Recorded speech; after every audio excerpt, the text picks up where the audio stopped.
সূরা আল-আনআম, গবাদি পশু থেকে ঈমানের দরজা, আল্লাহর একত্বের সুস্পষ্ট প্রমাণ। সূরাটির পরিচয়। নাম: সূরা আল-আনআম। অর্থ: গবাদি পশু। এটি মক্কায় অবতীর্ণ। আয়াত সংখ্যা ১৬৫। এটি কোরআনের অন্যতম বৃহৎ সূরা এবং তাওহীদের বিশুদ্ধ পাঠশালা। শানে নুজুল: অবতীর্ণের প্রেক্ষাপট। কুরাইশরা যখন নবীজিকে তীব্র বিরোধিতা করছিল, তখনই এই সূরাটি পুরো একটি রাতেই একবারে অবতীর্ণ হয়। রাসূল সাল্লাল্লাহু আলাইহি ওয়াসাল্লাম এর চোখ অশ্রুতে ভিজে যায়। এই সূরার প্রতিটি আয়াত যেন ছিল হৃদয়ের কাঁপুনি।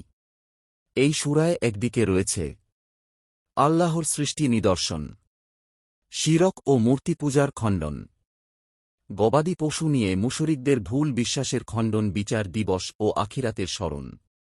কেন নাম আনাম, গবাদি পশু? মুশরিকরা গরু-ছাগল, উট ও ভেড়াকে আল্লাহর নামে নয়, তাদের দেবদেবীর নামে উৎসর্গ করত। কিছু পশুকে হারাম ঘোষণা করত নিজের মতো করে। কিছু পশুর মাংস মেয়েরা খেতে পারত না। কিছু পশুর মাংস শুধু পুরুষদের জন্য নিয়ম করত নিজেরাই। কোরআন বলছে, তারা বলে, এসব পশু ও শস্য নিষিদ্ধ।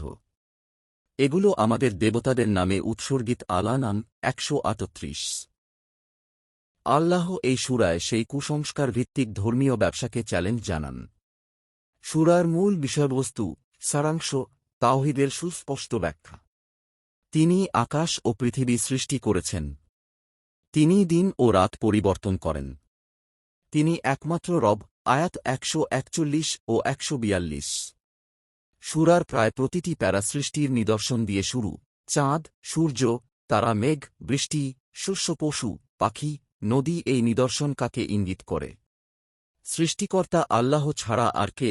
পশু ও খাদ্য বিধান। আল্লাহ সৃষ্টি করেছেন পশু, তাদের মধ্যে সওয়ারির জন্য এবং খাদ্য হিসেবে। আয়াত ১৪২।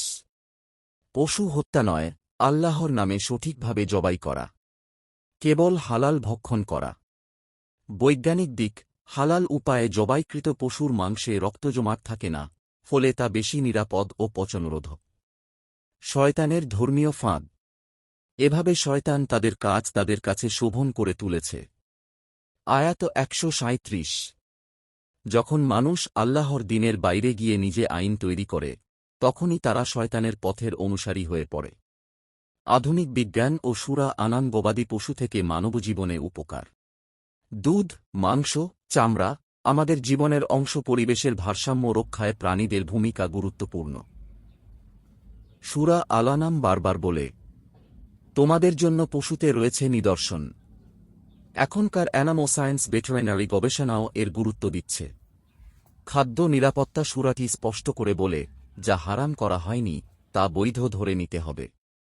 আজকের দুনিয়ায় জিনেটিক্যালি মডিফায়েড ফুড, অর্গানিক হালাল ফুড নিয়ে গবেষণা চললেও কোরআন আগেই বলেছে, পবিত্র ও ভালো জিনিস গ্রহণ করো। আয়াত ১১৮।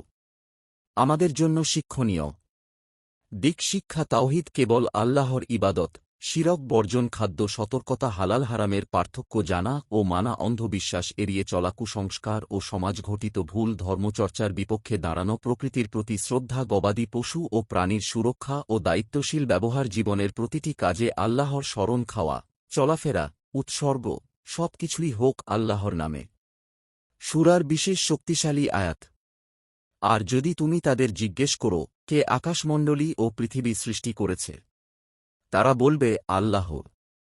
আয়াত ১। অথচ তারাই আবার শিরক করে। আপনি বলুন, আমার নামাজ, কোরবানি, জীবন ও মৃত্যু সবই আল্লাহর জন্য। আয়াত ১৬২।